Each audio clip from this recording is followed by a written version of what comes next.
उसने कहा दोनों चीजें यहीं पर है, यही दोनों हैं, क्योंकि सृष्टि का निर्माण द्वैत से हुआ है, दो पक्ष से हुआ है, दोनों पहलू यही है। वे ज्ञान ले लिया तो क्या बड़ाई, ज्ञान नहीं लिया तो क्या है। देखो महात्माओं, ज्ञान लिया तो गुण आएंगे, क्योंकि जब ईश्वर का संग हमारे साथ, ईश्वर की कनेक्टिविटी हमारे से जुड़ेगी ना, तो ईश्वर के जो गुण हैं वो हम में आने शुरू हो जाएंगे। कैसे? जैसे एक दीप जलता है, एक दिया जलता है, बल्ब जलता है, कैंडल जलती है, तो क्या होता है? प्रकाश हो जाता है और अंधकार छट जाता है। वैसे ही जब ये ज्ञान होता है, इस ज्ञान को प्रकाश कहा गया है, जैसे ये ज्ञान होता है तो क्या होता है? अज्ञान रूपी अंधकार दूर हो जाता है, जिसकी वजह से, जिस अज्ञान की वजह से मैं पुनः पुनः कहां जा रहा था, गिर रहा था, ऐसा उपनिषद कह रहा है। अंधतमः प्रविशन्ति ये अविद्यामुपासते, बार बार अंधकार में गिरता है जो अविद्या को भजता है। हे इंसान, जो तू कर रहा है इससे नहीं होने वाला कुछ नहीं, तू जा गुरु की शरण में, परमात्मा को जान, परमात्मा को जान करके फिर परमात्मा के गुण तुझ में आएंगे। वो कौन से गुण हैं? परमात्मा का गुण है आनंद। क्यों? क्योंकि परमात्मा में द्वैत का भाव नहीं है। ये ना घटता है, ना बढ़ता है, ना जलता है, ना सूखता है, ना इधर है ना उधर है, ना इसके दो होते नहीं है ना। कहा ना महात्माओं ने भी, परमात्मा कितने हैं जी? एक। परमात्मा कितने हैं? एक। मैं सवाल करता हूं, क्यों एक है, दो क्यों नहीं है?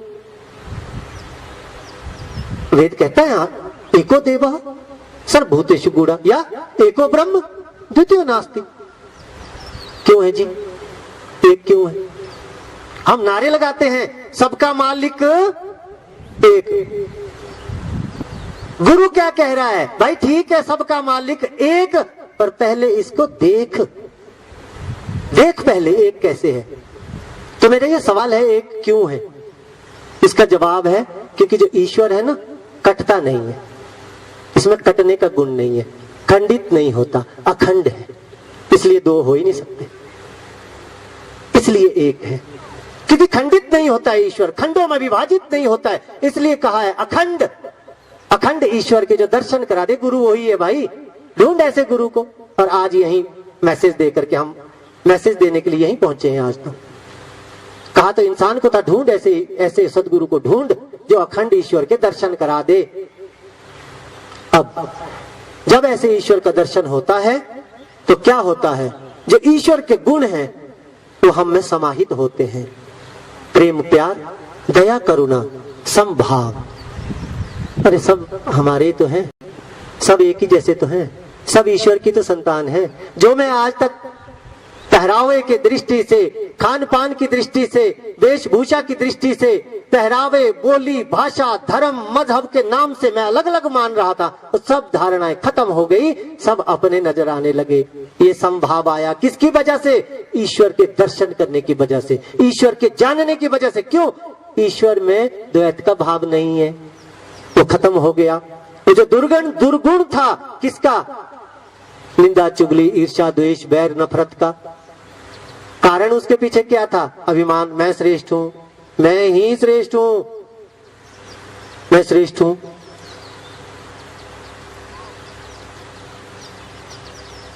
तो ये जो सद्गुण है ये स्वतः आने लग जाएंगे। इनसे क्या होगा?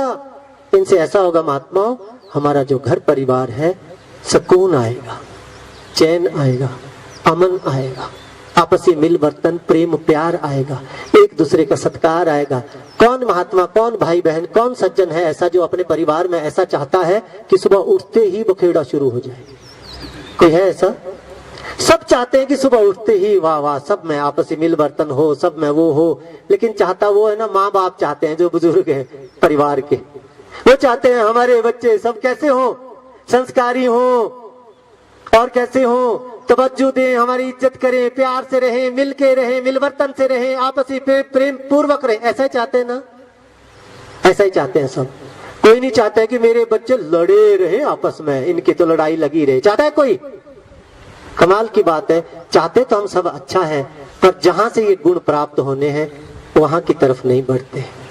और नतीजा हमारे सामने है, नतीजा नहीं सुधरा है, नतीजा हमारे सामने ही है। चाहता हर कोई है, क्योंकि कल हम बच्चे थे, हम सब आज बाप हो गए, कल बुढ़ापा आएगा, फिर हम उम्मीद करेंगे बच्चे ऐसे हो। कहां से होंगे? अरे उनको संस्कार भी तो चाहिए थे, शिक्षा भी तो चाहिए थे, संग चाहिए था, ऐसा संग चाहिए था उनको ऐसा। जब संग ही नहीं मिला, जैसा संग मिलेगा वो वही अडॉप्ट करेगा, वही फॉलो करेगा। इसीलिए वो दुर्दशा बनी हुई है। चाहते हैं हम, चाहने से क्या होता है? चाहने से कुछ नहीं होता है। चाहने से, मैं चाहूं, कहते चाहने से क्या होता है? बोलों से अगर कुछ होता तो कंगला साहूकार बने, तो जपता रहे साहूकार साहूकार। लेकिन साहूकार का रटन करने से साहूकार नहीं हो सकता। साहूकार होने के कुछ गुण हैं। इसलिए जब ये गुण आएंगे तो परिवार में सुकून आएगा, चैन आएगा, अमन आएगा और यही स्वर्ग जैसा नक्शा बन जाएगा। अंतिम बात कह करके महात्मा हमारे विवेक शौक जी ने बड़ी सुंदर एक बात कही। दास आपके समक्ष ये बात रखेगा क्योंकि ये बिल्कुल प्रैक्टिकल बात है। दास रखेगा कि देखो दोनों चीजें, दास ने कहा दोनों चीजें यही है। एक जान करके एक ना जान करके फर्क कितना होता है कि एक परिवार में बच्चे और बाप कह रहा है, बच्चों को बाप कह रहा है कि तुम्हारे लिए मैंने क्या कुछ नहीं किया, दिन रात एक किया मैंने, पता नहीं क्या क्या नहीं किया मैंने, सब गिनाते हैं हम। पैदल जाते थे हम, यहां से बसें नहीं होती थी, सुबह यहां से रोटी कंधे में उठा करके, झोली में उठा करके रोटी ले जाते थे। दिहाड़ी मजदूरी कमाई है हमने, पता नहीं कितनी हमने मेहनत की है तुम्हारे लिए कि ताकि तुम आज अच्छी पोजीशन पर पहुंच जाओ। और आज तुम हमारे को आंखें दिखा रहे हो, आज तुम उसका एहसान नहीं रख रहे हो हमारा। क्या इसलिए हमने वो मेहनत की थी कि आज तुम हमारे लिए आंखें दिखाओ, आज तुम हमारे लिए, हमारी तुम बात ना सुनो? आगे से देखो बच्चों का जवाब क्या है। आगे से बच्चे कह रहे हैं कौन सी बड़ी बात की, हर कोई करता है जिससे जितना बन पाता है। क्या बड़ी बात की? भाई तुम्हारी ही औलाद है ना, तुम्हारी औलाद है तो ठीक किया ना तुमने। कौन क्या किया? ठीक किया, सब करते हैं। अनोखा किया कोई तुमने? लोग इससे ज्यादा करते हैं जितना तुमने नहीं किया। बोलो हाँ, लोग ज्यादा करते हैं तुम्हारे से, और तुम्हारे से बना क्या? ये बताओ तुम्हारे से बना क्या? ये देख लो, यही स्थिति जो है, तुम्हारे से कुछ नहीं हो पाया, नरक बन गया, नरक। वो घर नरक हो गया क्योंकि एक दूसरे का सत्कार नहीं है, एक दूसरे की बात ही नहीं है, एक दूसरे का कोई धन्यवाद नहीं है, सिर्फ गिला शिकवा है, शिकायत है, नरक हो गया। ठीक दूसरी ओर जानकार परिवार, डायलॉग वही है, पात्र चेंज हो गए, डायलॉग सेम है।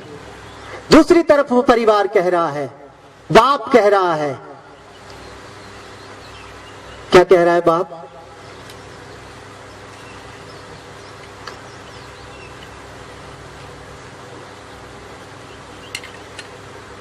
देखो महात्मा, दास इस ओर फोकस कर रहा है कि इस ज्ञान का ये प्रताप होगा, इस ज्ञान का और भक्ति का ये प्रमाण है। अगर ऐसा हुआ है तो मुबारक है। यहां दास थोड़ा सा फोकस कर रहा है ज्ञानवान के लिए, जिन्होंने ज्ञान लिया भी है। अगर ऐसा हुआ है तो ये भक्ति का प्रमाण है, समझ लो भक्ति चल रही है। दूसरे परिवार में बेटे कह रहे हैं, बेटा कह रहा है बाप को, पिताजी आपने हमारे लिए क्या क्या नहीं किया, दिन रात एक किया, अपनी सर्दी गर्मी नहीं देखी, मजदूरी की, दिहाड़ी की, मेहनत की, दिन रात एक किया। किस लिए? ताकि हम अच्छे बन जाएं, हम अच्छी पोजीशन में जाएं, हम पढ़ लिख करके बढ़िया बन जाएं। आपने हमारे लिए क्या, हम आपके शुक्रगुजार हैं, आपने हमारे लिए बहुत कुछ किया, थैंक यू आपका। बाप कह रहा है बेटा कोई बात नहीं, सब करते हैं, हमने भी कोई बड़ी बात नहीं की, जितना हमसे बन पाया। क्यों? क्योंकि एक दूसरे को पहल देना, एक दूसरे को शुक्राने का भाव, ये है ज्ञान का प्रमाण।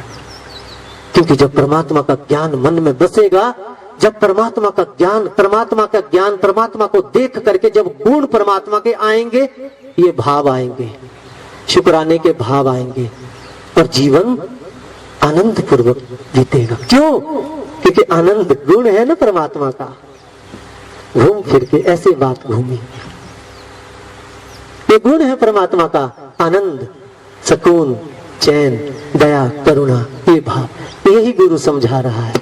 अब दास ने बात कही, ये जो गुरु माता जी, सदगुरु माता जी का जिक्र कर रहे हैं ना, जो दास ने कहा एक प्रतिनिधि के रूप में, एक गुरु शिष्य के रूप में, सदगुरु के एक शिष्य के रूप में जो दास ने कहा, ये सब गुरु की बात कही। ये जो सदगुरु है ऐसा ही कह रहा है, भाई ऐसा जीवन जियो, परमात्मा को जानो और अच्छे गुणों से युक्त होकर के अपना जीवन जियो। बोलो क्या बुराई है जी इसमें? घर में सुकून, चैन, अमन, मिल बर्तन, प्रेम, भाईचारा अगर आएगा, ये बुरा है महात्माओं? बुरा है? बुरा है कोई तो मत लो ज्ञान, ये परमात्मा का ज्ञान मत लो। अगर ये गुण बुरे हैं, जिन्होंने लिया भी है तो दास विनती करेगा छोड़ दो। अगर ये दया, करुणा, प्रेम, प्यार, आपसी मिल बर्तन के जो भाव हैं, जो गुण हैं, जो वैदिक गुण हैं, अगर ये बुरे हैं तो मैं कहता हूं भले मत लो ज्ञान। लेकिन अगर ये अच्छे हैं तो ले लो, अच्छे काम में देर नहीं करते, ले लो इस ज्ञान को। यही ज्ञान लक्ष्य है जीवन का, यही है लक्ष्य। तो इसी के लिए कहा है वेद में, उत्तिष्ठित जागृत प्राप्य वरा निबोधत।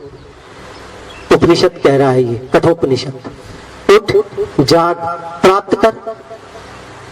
और तेरे पास कोई आया है तो वही चूक ना कर, ले ले वही। अगर तू नहीं भी गया है कहीं, तो अगर दूर से भी चल के महात्मा आए हैं, ले ले, प्राप्त कर ले, क्योंकि परमात्मा ही लक्ष्य है इस जीवन का। आओ महात्माओं, दास का बड़ा परम सौभाग्य है आज आप संतों के दर्शन यहाँ पर इस रूप में करने का मौका दास को प्राप्त हुआ है। लाख लाख बधाई है आप सभी को। एक एक महात्माओं का यहाँ जिक्र हुआ, इस ब्रांच के एक एक महात्माओं को, सबको दास पर्टिकुलर किसी का नाम अगर ना ले तो ज्यादा बेहतर है, क्योंकि एक एक महात्मा दास को पता चला कि सुबह 4 बजे तक ये महात्मा ये सब लगे रहे, इस सब को लगाने में। शाम को दास जब पहुंचा तब यहाँ कुछ नहीं था महात्मा, बस सिर्फ यहाँ गाड़ियां खड़ी होंगी, यहाँ सब ये होगा, हम तो सो गए। लेकिन धन्य है ये महात्मा जिन्होंने हम सबको बैठने के लिए रात भर सेवा की ताकि सुंदर बैठ सके। महात्मा धन्य है। सदगुरु माता जी कृपा करे, आप सबको खुशियां दे, खूब खुशियां दे, जो जो आपके जीवन के लिए सुखदायी है सारी खुशियां दे। सदगुरु माता जी आपको बहुत बहुत बधाई के पात्र हैं, चाहे वो संयोजक हैं हमारे इस ब्रांच के महात्मा जीतराम जी, चाहे इस ब्रांच के मुख्य महात्मा है नरेश जी, चाहे फिर वो यहाँ पर जो परिवार है, और क्योंकि बड़े पुरातन परिवार है ये। दास भी इनके हमारे पवन जी के साथ, क्योंकि उनको नानी जी ही बोलते थे हम, क्योंकि शरीर रूप में तो अब नहीं है, तो दास भी उनको नानी जी ही बोलता था। ये आगे उन्हीं का ही परिवार है और बधाई के पात्र हैं दोनों परिवार, बधाई के पात्र हैं सारे महात्माओं। कभी पूछा इनसे, कभी पूछा इन वाक्यों से जिनके बारे में हम जिक्र करते हैं कि भाई क्या मिला तुम्हें? नहीं पूछा, नहीं, वैसे जरूर की होगी कुछ ना कुछ खटपट, पर पूछा नहीं होगा कि भाई मिला क्या। तो आओ, आज इन्होंने ये प्रयास किया है, सब बहुत बहुत बधाई के पात्र हैं। और दास को ये हुक्म हुआ है, दास ने हुक्म के अनुरूप ये यहाँ पर सेवा निभाई है। कोई गलत बात, कोई गलत शब्द कोई निकल गया हो तो दास को बख्श लेना, क्षमा करना।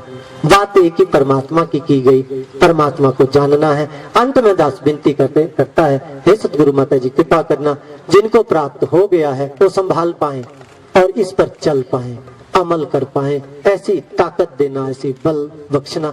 जिनको प्राप्त नहीं हुआ है वो समय रहते प्राप्त कर सके। प्रेम से कहिए धन्यवाद जी।